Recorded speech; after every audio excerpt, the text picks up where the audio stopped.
Again, we are back and we'll start from where we have left. So, today we will talk about MPC 001 and 1.5 topic, a brief history of cognitive psychology. So, यहाँ पे हम लोग क्या बात करेंगे कि किस तरीके से like cognitive psychology develop over the period of time, right? So it has been divided into three major, you can say three major uh, periods, and that we will understand first. So how it like how this cognitive psychology like came in the shape of what it is now. So right, so we'll talk about from starting to this period, right? So first thing is early thoughts of thinking. So as I said, like people are interested, or we always as a human we are interested uh, how we learn and where is knowledge and how it is represented in mind. So these are the common things that is you can say the basic questions that we think of. So there are two kind of like people, you can say, like one is empiricist and others are nativist. So empiricist, they say that everything comes from senses or experience.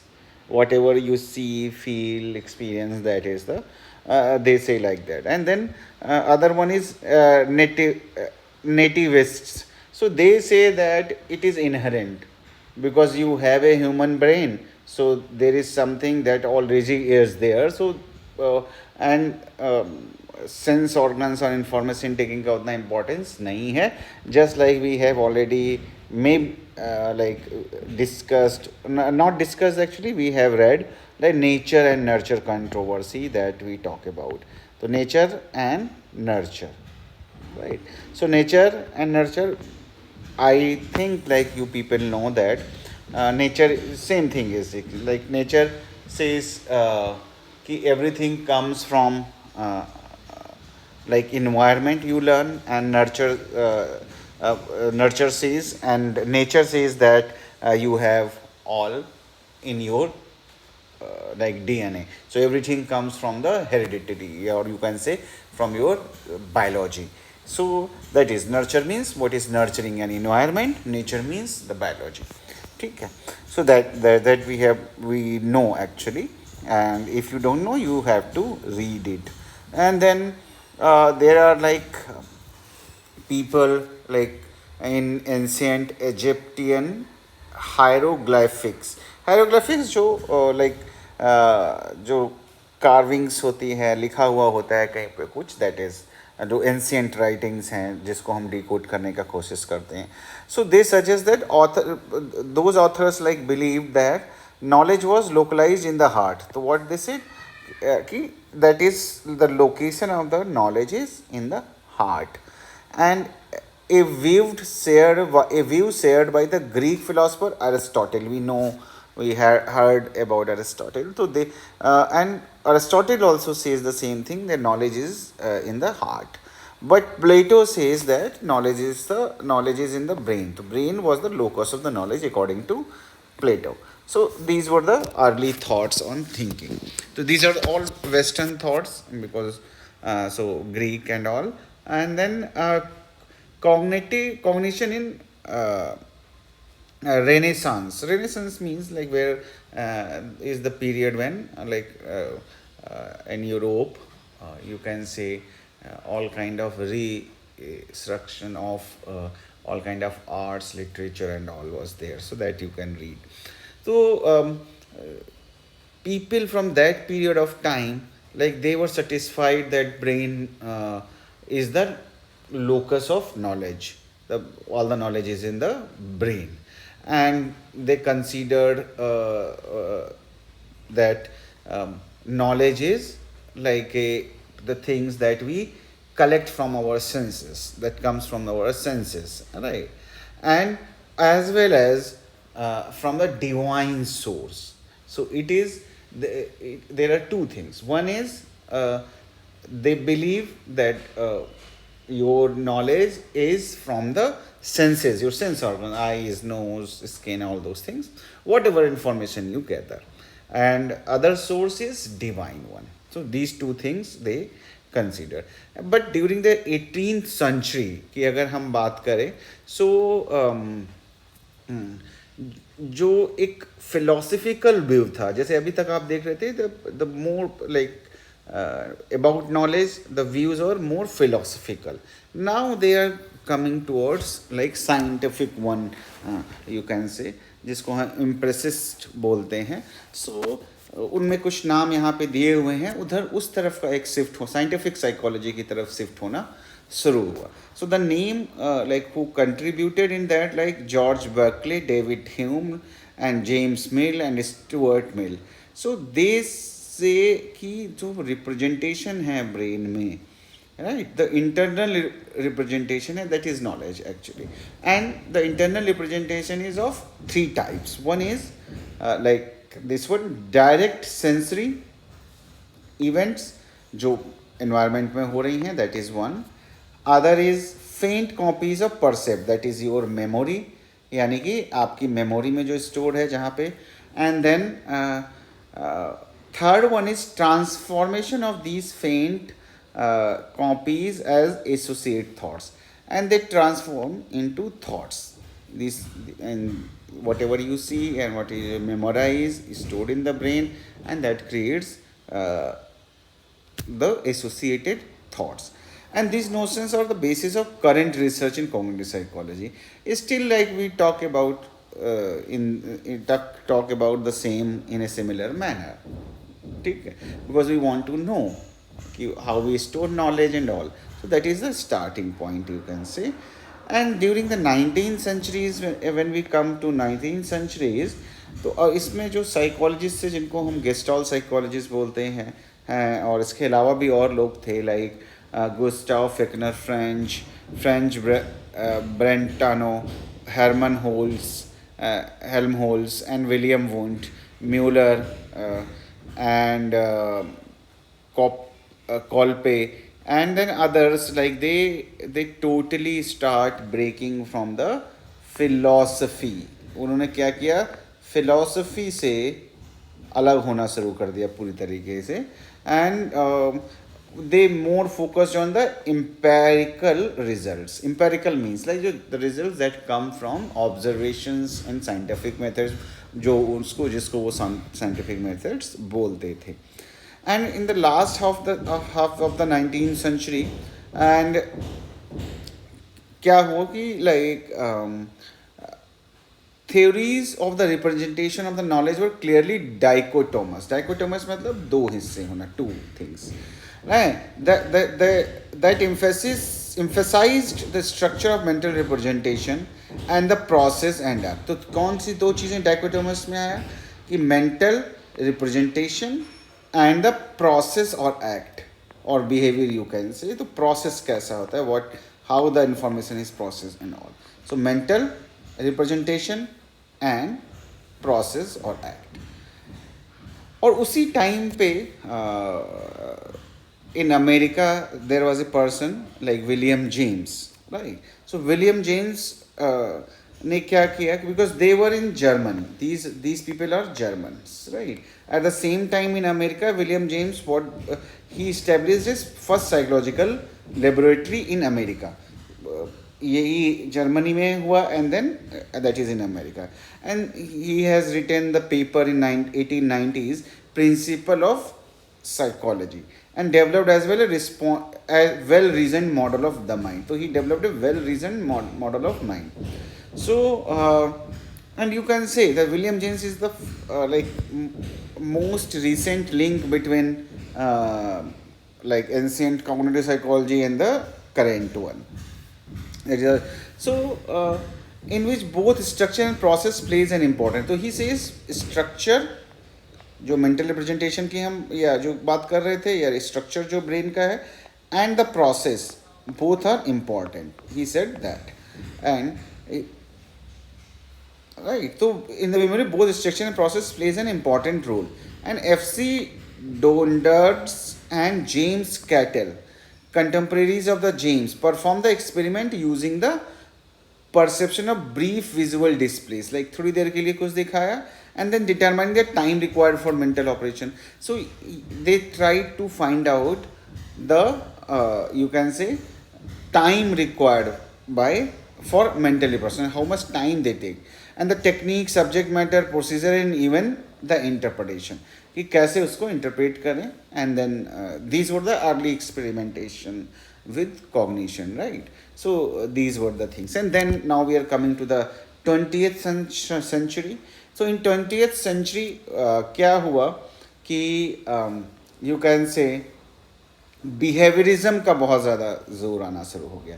Behaviourism means they say कि जो एक तो stimulus है ना, stimulus and the response, है ना, they don't consider cognition. Cognition is because inside your representation and all. तो response और स्टिमुलस की बात करते हैं तो they actually they neglected the cognitive part. तो उनका कहना क्या है कि human and animal they are like, they learn similarly. So they say कि उनका व्यू जो था वो ये था कि they put everything in stimulus and response, कि if you are doing something and there is some positive response you will learn, if negative response you don't learn. So अब क्या हुआ कि and at the same time Gestalt theorist थे वहाँ पे. उन्होंने क्या किया, they try to find out what is the meant how we store the information, है ना. So that is what they were working on, like gestalt one. तो gestalt का if you have like red or maybe you will read in the few in some other units or in some other paper, so that they have given these perceptual organization model. Like I am giving one example, like these are the dots, right, and I am making some dots. So they say ki you will perceive it triangle, not only dots, because there is some proximity or continuity in the dots. So that is why we are perceiving. So they say ki our brain store information like in a organized way. So this is a just example. So Gestalt theorists, like they were working on these kind of things. Then and during this period of behaviorism in 19th century, जो cognitive research था वो सारी चीज़ें क्या होने लगी, वो out of fashion चली गई, उस पर ज़्यादा फोकस नहीं रहा for a long period of time, है ना. And these behaviourist they neglected that these things, cognitive aspects. Reason being, as I told, they were like they wanted to be just like they are basically, they are very much influenced by scientific researches and all. And they said we can study only observable behavior. So whatever is observable, that only you can study. So that is why, because you cannot observe memory, you can observe it through behavior or learning, definitely, but you cannot observe it dialect. You can if someone is walking or saying something or writing something, then only you can observe. So they neglected that these things don't have any importance, because that which the things that we cannot observe, we cannot study. Similarly, like scientists say. So because of these things, this like cognitive thing was at back stage, right. Then in 1932, some years before the cognitive revolution swept across psychology, learning psychologist Edward Tolman ने क्या किया, he experimented. He had some maze means there are some like map in that, है ना. इस तरह से, I am not very good at art making this. So maze means like I let me make it more clear so that you can understand. Then Edward Tolman ने क्या किया, मेज, मेज क्या होता है, जिसको आप हिंदी में भूल भुलैया बोल सकते हो, कि ये रास्ता बना हुआ है, यहाँ से आ रहा है, फिर यहाँ आ रहा है, फिर यहाँ जा रहा है, फिर यहाँ आ रहा है, कुछ रास्ते बंद हैं, इस गली में आप जाओगे तो बंद हो जाएगा, देन यहाँ से यूँ जा रहा है, तो ये वी कॉल इट मेज, राइट। तो इस मेज का जो स्टार्टिंग पॉइंट है, दिस एंट्रेंस जो है यहाँ पे है, एग्जिट यहाँ पे है, ठीक। So what he did is what he did, he used rats, and there was something like this is at entrance, वो यहाँ पे उन्होंने कुछ माइस छोड़े, और यहाँ पे कुछ खाने का रखा हुआ है जैसे, तो उनको छोड़ दिया, इनको नहीं पता है कि यहाँ पे कुछ भी, सो दे जस्ट ट्रेवल्ड दिस मेज, और दिस जो भी रास्ता था उसमें चलते रहे, and then eventually they found out like way out, and they have no, he has not given anything, sorry, he has not put like given anything here, like something for eating, was not there, so unko chhod diya, and then eventually they find out the way out, and he did this thing with different number of mice. So अब उसकी बात क्या हुआ, जब उन्होंने चूहों को वहाँ पे छोड़ा, कुछ ऐसे चूहे थे जिनको पहले इसमें घूम चुके थे, उनकी कुछ उन्होंने रास्ता एक घुसे थे और दूसरी जगह से निकल गए, कुछ ऐसे थे जिनको ये एक्सपीरियंस पहले से नहीं था, और यहाँ पे उन्होंने खाने का कुछ सामान रख दिया बाद में। सो क्या हुआ, जो लोग क्या कहते हैं, चूहे पहले से उस मेज़ में घूम चुके थे, तो उन्होंने वो रास्ता जल्दी ढूंढे, जब उनको वहाँ पे मिलना शुरू हो गया खाना, एक पर्पस मिल गया उन्हें, तो they started finding out like easily, मतलब उनको उसमें कोई प्रॉब्लम नहीं हो रहा था, कहने का मतलब ये है, तो कम टाइम में ढूंढ रहे थे। तो इन्होंने एक चीज़ जो बताई, वो ये बताई कि जो हमारा ब्रेन है वो एक मैप बना लेता है, कि रिमेंबर कर लेता है, जिसको इन्होंने नाम दिया कॉग्निटिव मैप, कि they have learn without any like benefit, and when it is required कि भाई कुछ चीज़ों का ना, तो वो जल्दी से उसको परफॉर्म कर लिया उन लोगों ने। सो इसको तो इन्होंने क्या किया कि Edward Turner from the University of California at the Berkeley published the purposive behavior in animal and man. So this was the purposive behavior कि यहाँ पे था। तो in this seminal work, Tolman observed that rats learned in a maze is the layout of the land rather than simply series of SR action. SR action simple नहीं थे, उन्होंने layout इसका learn कर लिया, and the animal according to Tolman's interpretation gradually developed the picture of the environment and used it to find the goal. तो उन्होंने पूरा सीख लिया, जब ये गोल उसको उनको मिल गया, तो they have learned it very quickly, and this जो पिक्चर है इसको नाम दिया क्या कहते हैं, कॉग्निटिव मैप का। So Tolman's postulates have given cognitive map animals did anticipate the contemporary preoccupation with how knowledge is represented in cognitive structure. ठीक है। सो इस तरीके से कॉग्निटिव साइकोलॉजी के बारे में फिर से बहुत तेज़ी से बात होना शुरू हुई, and in also in 1932 Sir Frederic Bartlett and Cambridge University wrote a remembering in which he rejected the then popular view that memory and forgetting can be studied by means of nonsense syllabus.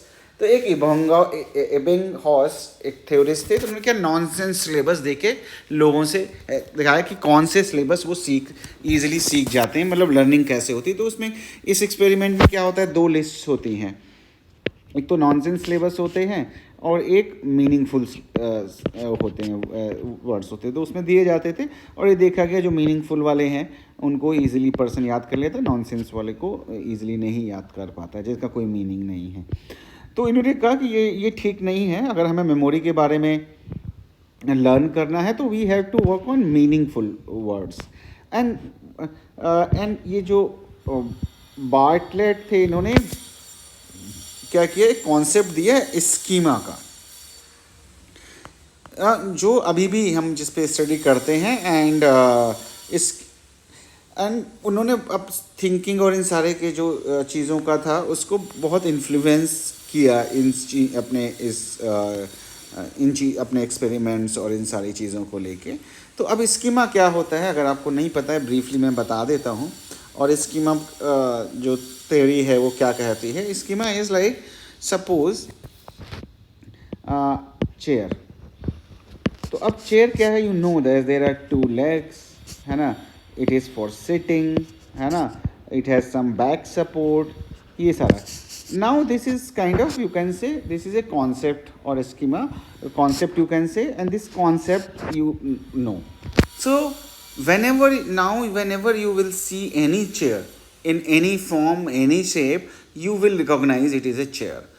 So अगर वो कौन सा, because chair are from like there are chairs, there are different types like reclining chairs, like wooden chairs, and then sofas, and then you can say outdoor chairs, dining table ki chairs. So different kind of chair in different shapes and colors. So if you will store everything separately, it will be very difficult thing. So when you have a schema that it is chair, so whenever you will share, you will store that knowledge according to that schema. So that is a basic thing that I talked about. It is schema. So how we store the information, that is he talked about, right? Then so जब Berlin ने ये दिया, theories plays a centre in modern theories of memory, and it gives us A idea कि किस तरह से हम चीज़ों को स्टोर करते हैं।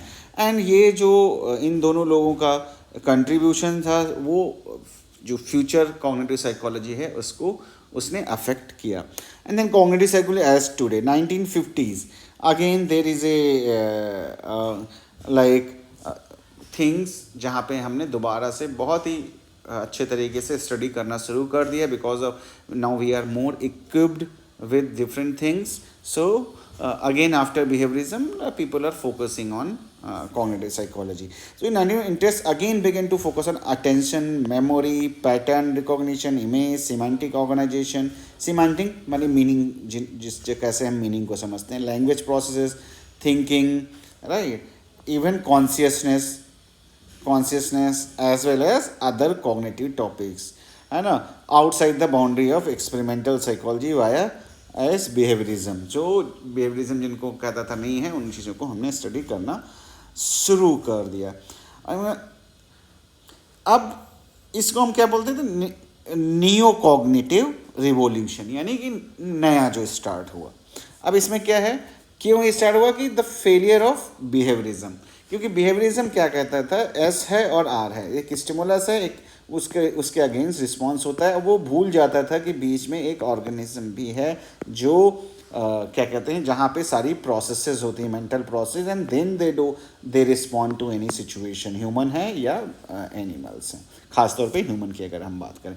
तो ये फेलियर हुआ, इस वजह से समझने में बहुत सारी चीज़ों को, बेसिक बिहेवियर को तो वो समझा लेते थे, लेकिन अभी कॉम्प्लेक्स बिहेवियर्स की जब बात आती थी, सोच, थिंकिंग और इनकी चीज़ों का, अब ह्यूमंस की जब बात आती थी, then they were not that much successful.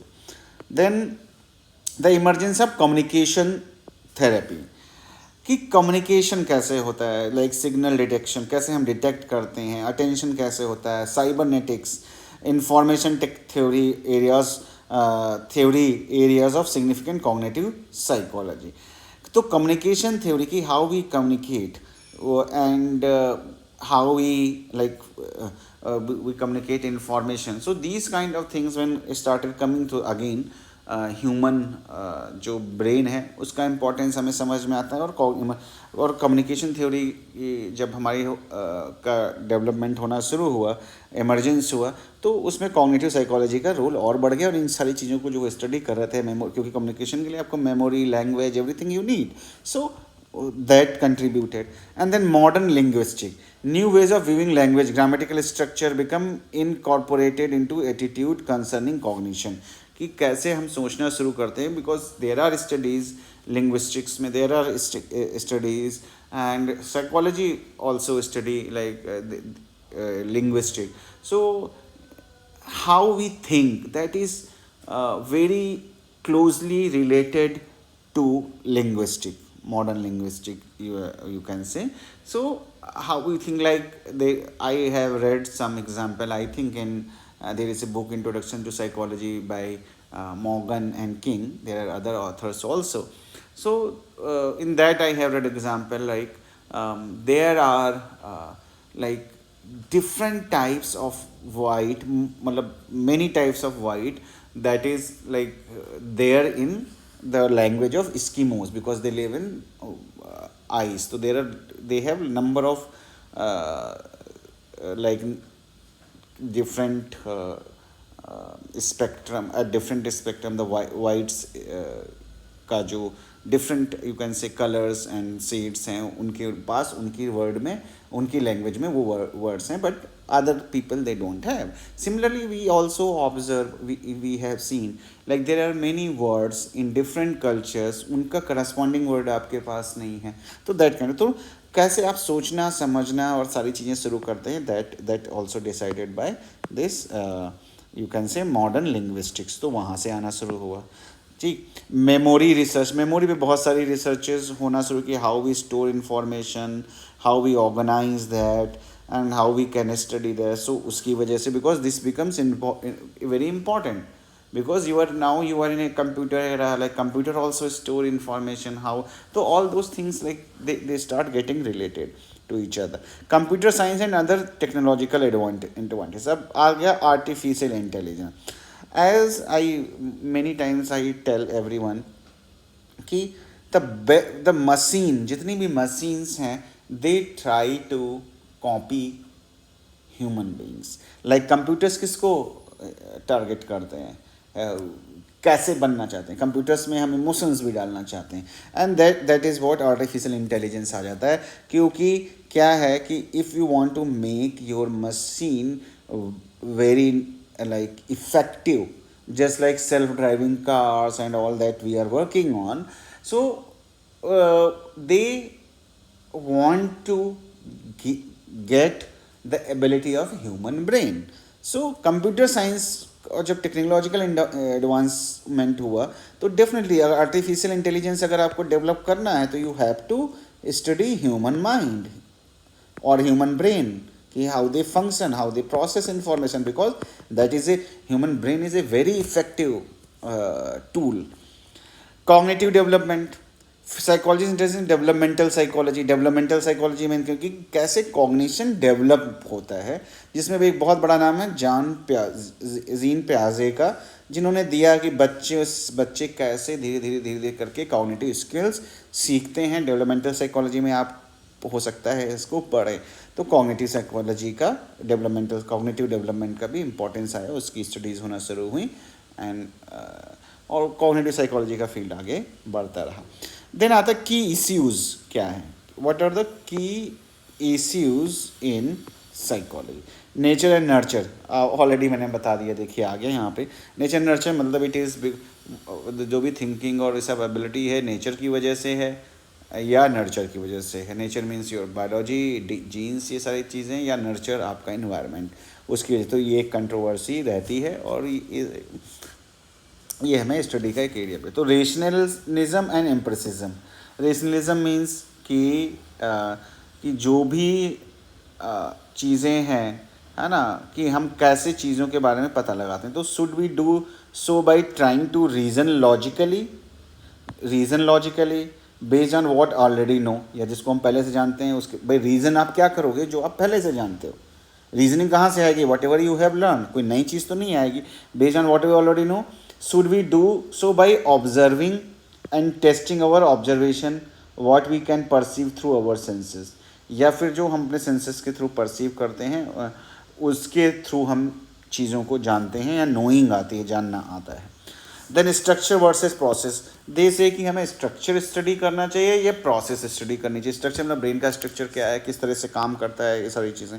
Process मतलब कैसे करता है, कि ह्यूमन ब्रेन कैसे प्रोसेस कैसे करता है. तो इनमें दो में से क्या हम स्टडी कर सकते हैं. Domain generally versus domain स्पेसिफिटी. Specificity. तो अब क्या है, जनरबिलिटी का मतलब ये होगा कि जनरलाइज तरीके से, कि जो अ, अ, कि अगर जैसे मेमोरी है या कोई भी चीज़ है, तो कोई एक चीज़ को स्टडी करें या ओवरऑल एक साथ हम ब्रेन को स्टडी करें, कि because everything may be related also.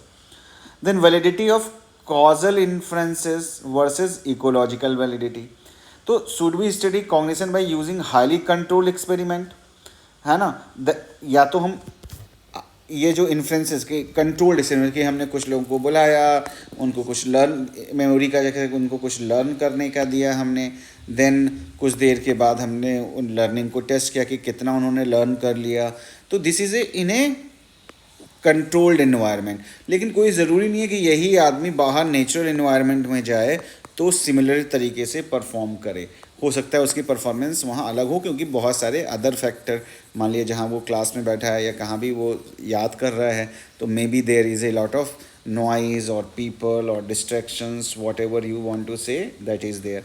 तो कहने का मतलब है, तो ये क्वेश्चन एक हमारे पास आता है कि हम उसी नेचुरल सेटिंग में स्टडी करें या एक एक्सपेरिमेंटल सिचुएशन में करें।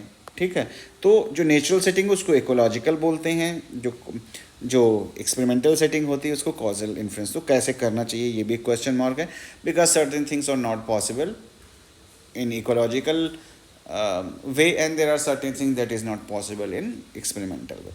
तो applied versus basic research, basic research जैसे मेमोरी के बारे में हम कर रहे हैं, कुछ इस तरह की चीज़ें, उसकी फंक्शंस को जानने की कोशिश कर रहे हैं। Applied means how they will help the human beings.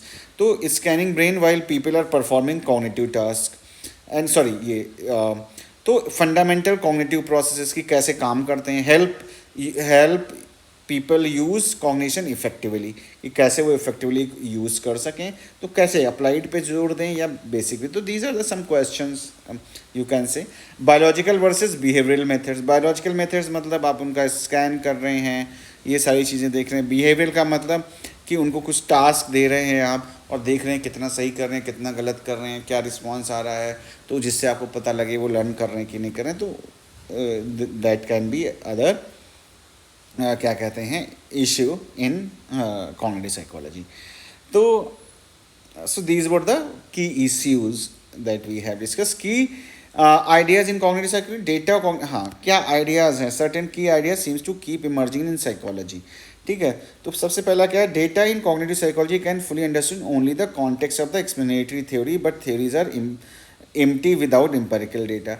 अब थ्योरी कहाँ से बनती है, जो रिसर्च आता है, रिसर्च से थ्योरी बनती है, और थ्योरी अगर बनी है तो उससे रिसर्च होता है। तो this is a cyclic process, right. तो अब क्या होता है कि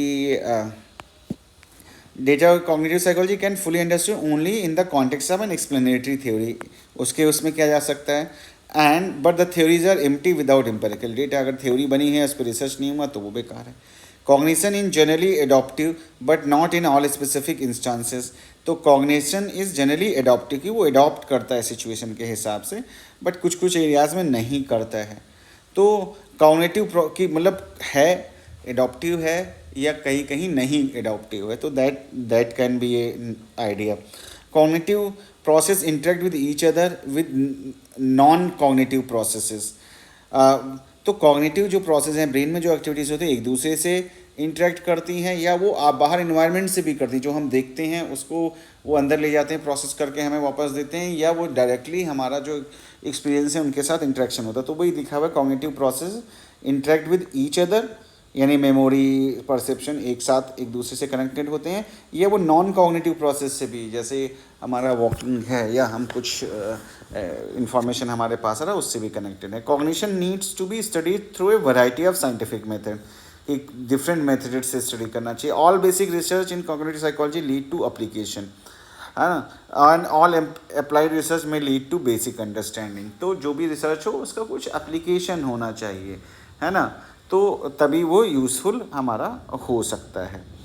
and then next one is thing that will discuss, computer metaphor of human cognition. तो कंप्यूटर्स जो है जैसे मैंने पहले भी बोला कि human brain is one of the best you can say machine. So human brain की बात जब हम करते हैं, है ना, एंड कंप्यूटर हमने डेवलप किए, तो अब इसमें ह्यूमन ब्रेन कैसे काम चलता है अगर हमें पता लगे तो कंप्यूटर्स को हम और बेटर बना सकते हैं अगर उसी तरह से प्रोसेस करना इन्फॉर्मेशन को शुरू कर दे। इसी वजह से जो आप देखते हैं कि कुछ कंप्यूटर्स आते हैं जिनमें चिप्स वगैरह लिखे, तो हमको न्यूरल चिप्स बोलते हैं। अब मुझे जो याद आ रहा है that is in context to these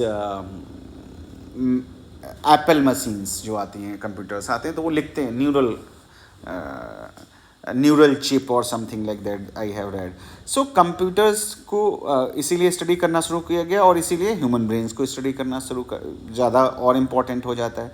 तो but at the same time we know that computer do well in certain areas and in certain areas human brain do well. Computer से calculation, high speed mathematical function, ये सब बहुत अच्छे से करता है, लेकिन जनरलाइजेशन, इन्फ्रेंसेस निकालना और कॉम्प्लेक्स पैट अंडरस्टैंडिंग करना वो हमारा ह्यूमन ब्रेन ज़्यादा बेहतर करता है। तो जब सेकेंड जनरेशन कंप्यूटर्स जो हम आ रहे हैं वो क्या करते हैं, उसको कॉपी करने की कोशिश करते हैं। जो अब second, third generation, fourth generation के कंप्यूटर्स आ रहे हैं वो चाहते हैं कि ब्रेन की तरह काम करें। जो कार ड्राइविंग और ये सब जो आर्टिफिशियल इंटेलिजेंस से हो रहा है वो यही तो है कि दे वांट कि computer like work like human beings. तो ये देखो आ गया न्यूरल नेटवर्क्स जिसको हम बोलते हैं, बिकॉज ब्रेन में न्यूरॉन्स होते हैं उनके नेटवर्क को न्यूरल नेटवर्क बोलते हैं। सिमिलरली ब्रेन कंप्यूटर के जो अब चिप्स हैं उनमें भी न्यूरल चिप्स और इस तरह की चीज़ें हम बात करते हैं और या बोलते हैं। तो लेकिन एक चीज़ और है कि कंप्यूटर जिस तरह से काम करते हैं that is totally different from human brain, है ना। ह्यूमन ब्रेन से डिफरेंट होते हैं, ये चीज़ हमें पता है कि वो कैसे इन्फॉर्मेशन, ठीक है, फंक्शंस रिजल्ट एक जैसे हो सकते हैं लेकिन उनकी प्रोसेस काम करने की दोनों की अलग होती है। तो अब आता है एक नई चीज़ जिसको हम बोलते हैं कॉग्निटिव साइंस। तो cognitive science is a mixture of one computer science, second is neuro science, third is cognitive psychology. अब कंप्यूटर साइंस आपको पता है क्या होता है, कंप्यूटर को स्टडी करता है कैसे काम करेगा क्या करेगा। न्यूरो साइंस क्या करता है, आपके ब्रेन को स्टडी करता है कैसे इन्फॉर्मेशन प्रोसेस होती है, कैसी चीज़ें होती हैं, वो सारी चीज़। कॉग्निटिव साइकोलॉजी और उसका बेसिकली बायोलॉजिकल बेसिस की बात करता है neuro science. Cognitive psychology functions की बात करता है कि मेमोरी कैसे काम करती है, कैसे हम असेस कर सकते हैं मेमोरी को, वो सारी चीज़ें।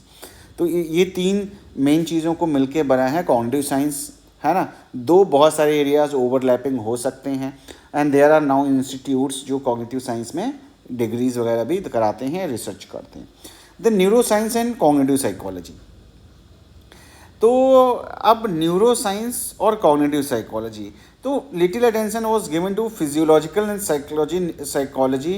Physiological psychology and neuroanatomy, है ना। अर्ली स्टेजेस में अगर हम बात करें तो much of the early information is brain is function resulted head traumas की। जो क्या हुआ कि भाई ज़्यादातर अलग न्यूरो साइंस क्या करती थी, वो जैसे किसी को ब्रेन में कुछ ट्यूमर हो गया, एक्सीडेंट हो गया, तो उसको स्टडी कर लिया कि क्या क्या चीज़ें ब्रेन का ये पार्ट अगर में प्रॉब्लम है तो क्या क्या फंक्शंस में क्या प्रॉब्लम्स हो सकती है। तो उस तरह से उन्होंने नॉलेज इकट्ठा किया। एंड अब दूसरा क्या था कि जो फिजियोलॉजी और ये इन सारी चीज़ों में था, दूसरी चीज़ क्या थी कि इनको ये मामले में दिक्कत है कि ब्रेन एक होलिस्टिक ऑर्गन है या ये एक अलग तरीके से डिस्ट्रीब्यूटेड है। जैसे हम लोब्स की बात करते हैं न्यूरो में कि डिफरेंट पोर्शंस हैं ब्रेन में, जैसे हम बोलते हैं कि जैसे कोई पर्टिकुलर जैसे हिप्पोकैम्पस है, amygdala, these are the names of the brain part. So we localise means we say that amygdala does this work, emotions में इन्वॉल्व होता है, फियर को कंट्रोल करता है। तो क्या वो एक्चुअल में अकेले करता है या बाकी चीज़ों की मतलब इन जनरल वे काम करता है, बाकी जगह से चीज़ें को कनेक्ट करता है, वी डोंट नो दैट। तो this is what like neuro science. And cognitive psychology की अगर हम बात करें तो क्या होता है कि कॉग्निटिव साइकोलॉजी आपका फंक्शनिंग की, अब मैंने आप सपोज किसी को डिमेंशिया है तो मैंने एसेस किया, उसको कुछ मेमोरी के टेस्ट दिए, उसके कुछ क्वेश्चंस पूछे, उसके बेस पर मैं डिसाइड किया कि ये इसको मेमोरी का प्रॉब्लम है या नहीं है। बट ग्रेजुअली तो एक काम करता है स्ट्रक्चर पे, दूसरा काम करता है प्रोसेस पे, ठीक है। बट न्यू इन्वेंशंस के साथ में, है ना, जो न्यूरो कॉग्निटिव चीज़ें हैं उसमें क्या हो गया, वी कैन स्ट्रक्चर और प्रोसेस दोनों को स्टडी किया जा सकता है। जैसे कुछ टेस्ट कुछ आते हैं जो चीज़ें, जैसे एमआरआई है, मैग्नेटिक रेजोनेंस, लाइक, तो एंड उसी तरह से पीईटी है, पॉजिट्रॉन इमिशन टोमोग्राफी, ईईजी है। तो ये क्या करते हैं कि सपोज कोई टास्क दिया आपने किसी पर्सन को, और at the same time you are also studying the brain activity. तो अब दोनों चीज़ें, स्ट्रक्चर भी देख रहे हो कहाँ पे काम हो रहा है, कैसे काम कर रहा है, कौन कौन से एरियाज एक्टिव हैं, तो इसकी प्रोसेस होता है पूरा। तो वो उनको हम न्यूरोकॉग्निटिव टेक्निक्स बोलते हैं। और ये इन दोनों से मिलके हम लोग रिसर्च करते हैं, जो एक बहुत बड़ा एरिया होता जा रहा है। और क्यों होता जा रहा है, now we are more clear about that. So this was it for unit 1 MPC 001, and we'll come with unit 2 again. Whatever question you have, you can write in the boxes or in a comment box, right? Thank you very much.